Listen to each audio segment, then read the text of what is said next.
It is shocking to know that my good friend Srinivasan is no more. He was my classmate in Film Institute. Excellent actor and a very good human being. Let his soul rest in peace.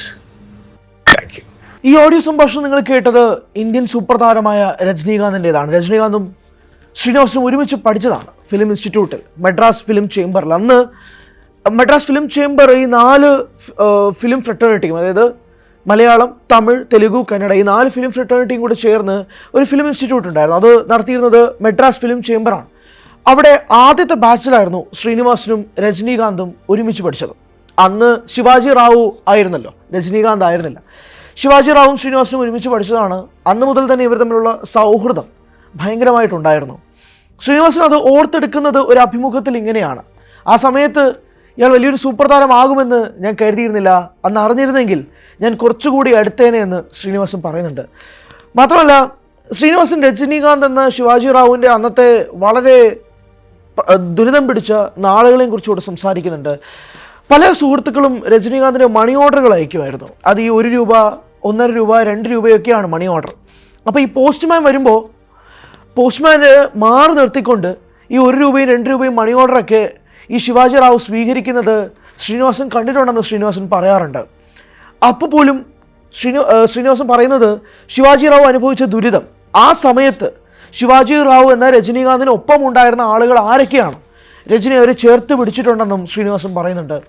മാത്രമല്ല, അന്ന് film ഇൻസ്റ്റിറ്റ്യൂട്ടിൽ, ആ film ചേംബറിൽ ഒരുമിച്ച് പഠിച്ചിരുന്ന പലർക്കും സിനിമകളിൽ അവസരം കിട്ടാതായപ്പോൾ രജനീകാന്തിൻ്റെ ഒപ്പം പ്രവർത്തിക്കാൻ വേണ്ടിയിട്ട് അവരെല്ലാവരെയും പലരെയും കൂടെ കൂട്ടിയിട്ടുണ്ട്. ഇപ്പം രജനിയുടെ തന്നെ പല ബിസിനസ്സുകളിലും മുഖ്യ പങ്കാളികളും അല്ലെങ്കിൽ ജോലി ചെയ്യുന്നവരും ഒക്കെ തന്നെ തൻ്റെ കൂടെ പഠിച്ചവരായിരുന്നുവെന്നും ശ്രീനിവാസൻ പറയുന്നുണ്ട്. ശ്രീനിവാസനൊപ്പം രജനീകാന്ത് പഠിക്കുന്ന സമയത്ത് രജനിയുടെ കയ്യിൽ നിന്നും ഒരാൾ ഒരു 5 രൂപ കടം വാങ്ങി. ആ 5 രൂപ കടം വാങ്ങിയതിന് ശേഷം അയാളെ തിരികെ കിട്ടാൻ വേണ്ടിയിട്ടും ഈ 5 രൂപ തിരികെ കിട്ടാൻ വേണ്ടിയിട്ടും രജനീകാന്ത് കുറേ നടന്നു. അവസാനം രജനി ശ്രീനിവാസനോട് ചോദിക്കുകയാണ് അവൻ്റെ കയ്യിൽ നിന്ന് എങ്ങനെയെങ്കിലും ആ 5 രൂപ ഒന്ന് വാങ്ങിത്തരണമെന്ന് പറയുമ്പോൾ ശ്രീനി നേരെ ആ കടം വാങ്ങിച്ച വ്യക്തിയെ പോയി കാണുകയും അയാളെ നല്ലോണം വഴക്ക് പറഞ്ഞ് ശകാരിക്കുകയും ചെയ്തിട്ടാണ് ആ 5 രൂപ തിരികെ രജനീകാന്തിനേക്ക് ഏൽപ്പിച്ചത്. ആ കഥയും കൂടെ ശ്രീനിവാസൻ വളരെ സന്തോഷപൂർവ്വവും അത് ഓർത്തെടുക്കുന്നൊരു സാഹചര്യവും കൂടിയുണ്ട്. പിന്നീട് അവരുടെ സൗഹൃദം വളരുകയാണ് ചെയ്തത്. ഒരിക്കൽ ശ്രീനിവാസൻ തന്നെ പറയുന്നുണ്ട്, ഈ സിനിമയുമായി ബന്ധപ്പെട്ട്, അതായത് കഥ പറയുമ്പോൾ എന്ന സിനിമ രജനീകാന്ത് കാണുന്നത് പ്രിയദർശൻ്റെ ഒരു തിയേറ്ററിൽ വെച്ചിട്ടാണ്. ആ സമയത്ത് ആ തിയേറ്റർ സ്ക്രീനിൽ ഉണ്ടായിരുന്ന ഒരു വ്യക്തി ശ്രീനിവാസനെ വിളിക്കുകയാണ്. എന്നിട്ട് പറയുന്നു, രജനീകാന്ത് നിങ്ങളുടെ സിനിമ കണ്ടുകൊണ്ടിരിക്കുകയാണ്, എത്രയും വേഗം നിങ്ങൾക്കൊന്ന് വന്ന് കാണാൻ സാധിക്കുമെങ്കിൽ അത് വലിയൊരു കാര്യമായിരിക്കും എന്ന് പറഞ്ഞു. ഇത് നടക്കുന്നത് കഥ പറയുമ്പോൾ റിലീസ് ചെയ്തതിന് ശേഷം 1 മാസം കഴിഞ്ഞിട്ടാണ്. അങ്ങനെ ശ്രീനി നേരെ പ്രിയദർശൻ്റെ ആ തിയേറ്ററിൽ പോയി രജനീകാന്തിനെ കാണാൻ വേണ്ടി ചെല്ലുകയാണ്. അവിടെ കാണാൻ ചെല്ലുമ്പോൾ ശ്രീനിവാസൻ തിയേറ്ററിനകത്തേക്ക് കയറുന്നില്ല, ആ വാതിൽപ്പടിയിൽ നിൽക്കുകയാണ്. സ്ക്രീനിങ് കഴിഞ്ഞിട്ട് രജനീകാന്ത് പുറത്ത് വരട്ടെ എന്ന് അറിയാൻ വേണ്ടിയിട്ട് കാത്തിരിക്കുകയാണ്. സ്ക്രീനിങ് കഴിഞ്ഞു. വളരെ വികാരഭരിതനായി രജനീകാന്ത് തിയേറ്ററിൽ നിന്നും പുറത്തേക്ക് ഇറങ്ങി വരുമ്പോൾ ആദ്യം കാണുന്നത് ശ്രീനിവാസനെയാണ്. സന്തോഷവും സങ്കടവും എല്ലാം ഒരുമിച്ച് വന്നു. ഒന്നാമത് ആ സിനിമ വളരെ ഇമോഷണലായിട്ടൊരു സിനിമ. മമ്മൂട്ടിയുടെ ക്ലൈമാക്സ് ഒക്കെ കഴിഞ്ഞ് തൻ്റെ പ്രിയ സുഹൃത്തായ ബാർബർ ബാലനെ വർഷങ്ങൾക്ക് ശേഷം കണ്ടുപിടിക്കുന്ന അശോക് രാജിൻ്റെ കഥയൊക്കെ കണ്ടു കഴിഞ്ഞിട്ട് രജനീകാന്ത് ആ തിയേറ്റർ പടിക്കെട്ടിൽ നിന്ന് ഇറങ്ങി വരികയാണ്. നേരെ മുന്നിൽ കാണുന്നത് താൻ ഒരുപാട് നാളുകൾക്ക് മുമ്പ് പരിചയപ്പെട്ട തൻ്റെ പ്രിയ സുഹൃത്ത്, ഒരുമിച്ച് പഠിച്ച ബാച്ച്മേറ്റ്, ക്ലാസ്മേറ്റായ ശ്രീനിവാസനെയാണ്.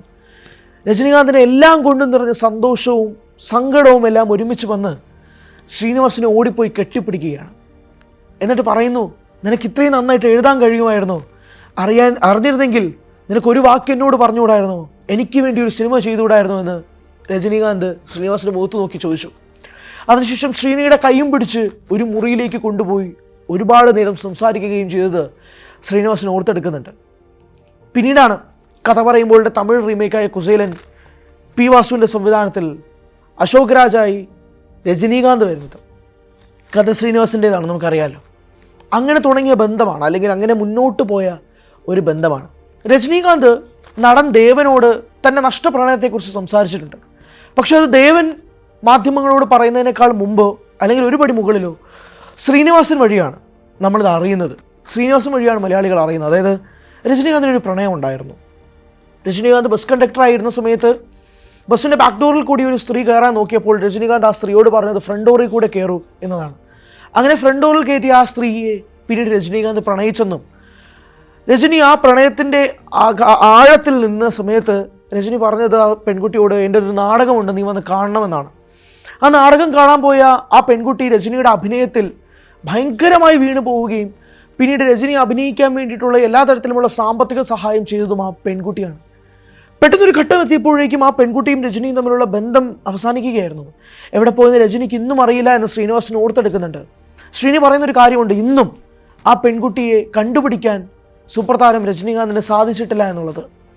അങ്ങനെയുള്ളൊരു ബന്ധത്തെ പോലും മലയാളി പ്രേക്ഷകരുടെ മുന്നിലേക്കോ ലോകത്തിന് മുന്നിലേക്കോ രജനീകാന്തിന് അങ്ങനെ ഒരു പ്രണയം ഉണ്ടായിരുന്നു എന്ന് ഒരുപക്ഷെ മാധ്യമങ്ങൾക്ക് മുന്നിൽ വന്ന് ആദ്യം പറയുന്നത് ശ്രീനിവാസനാണ്. ശ്രീനിവാസൻ പറയുന്നൊരു കാര്യം, ഇത് രജനീകാന്ത് ദേവനോട് പറഞ്ഞതാണ്. നിങ്ങൾക്ക് സംശയമുണ്ടെങ്കിൽ ദേവനോടോ അല്ലെങ്കിൽ ഒരു നാൾ നിങ്ങൾ രജനീകാന്തിനെ കാണുകയാണെങ്കിൽ രജനീകാന്തിനോടോ ചോദിച്ചു നോക്കൂ എന്ന് ആ അഭിമുഖം ചെയ്യുന്ന ആ വ്യക്തിയോട് ശ്രീനിവാസൻ പറയുന്നുണ്ട്.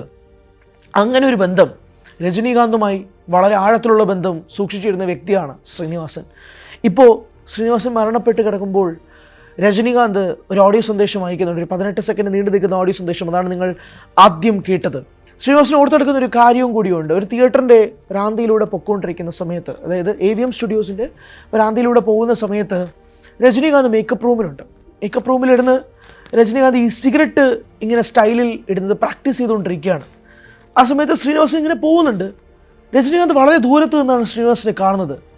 തൻ്റെ പ്രാക്ടീസൊക്കെ നിർത്തിവെച്ച് ശ്രീനിവാസനെ ഓടിപ്പോയി വിളിച്ച് പ്രിയ സുഹൃത്തിനെ സ്നേഹത്തോടെ വിളിക്കുന്ന രജനീകാന്തിനാണ് നമ്മൾ കാണുന്നത്. അതിനുശേഷം ശ്രീനിവാസൻ്റെ കയ്യും പിടിച്ച് അവിടെ ആ AVM സ്റ്റുഡിയോയിലുണ്ടായിരുന്ന എല്ലാവരെയും പോയി പരിചയപ്പെടുത്തുകയും ഇതെൻ്റെ സുഹൃത്താണ് കേട്ടോ, പേര് ശ്രീനിവാസനാണ് എന്ന് പോയി പരിചയപ്പെടുത്തിയ രജനീകാന്തിനെയും വളരെ സന്തോഷത്തോടുകൂടി വളരെ ഇമോഷണലായി ഓർത്തെടുക്കുന്ന ശ്രീനിവാസനെയും കാണാൻ സാധിക്കുന്നുണ്ട്. അങ്ങനെ ഒരു ശ്രീനിവാസൻ, സംസാരിക്കുന്ന ശ്രീനിവാസൻ, കഥ പറയുന്ന ശ്രീനിവാസനെയാണ് നമുക്ക് നഷ്ടപ്പെട്ടത്. പലരും മരണപ്പെടുമ്പോൾ പോലും ഇത് മലയാള സിനിമയുടെ തീരാ ദുഃഖമാണ്, നഷ്ടമാണെന്നൊക്കെ നമ്മൾ പറയുമ്പോൾ പോലും എപ്പോഴാണ് ഇതിന് അർത്ഥവത്താവുന്നതെന്ന് നിങ്ങൾക്ക് തോന്നിയ നിമിഷമുണ്ടോ?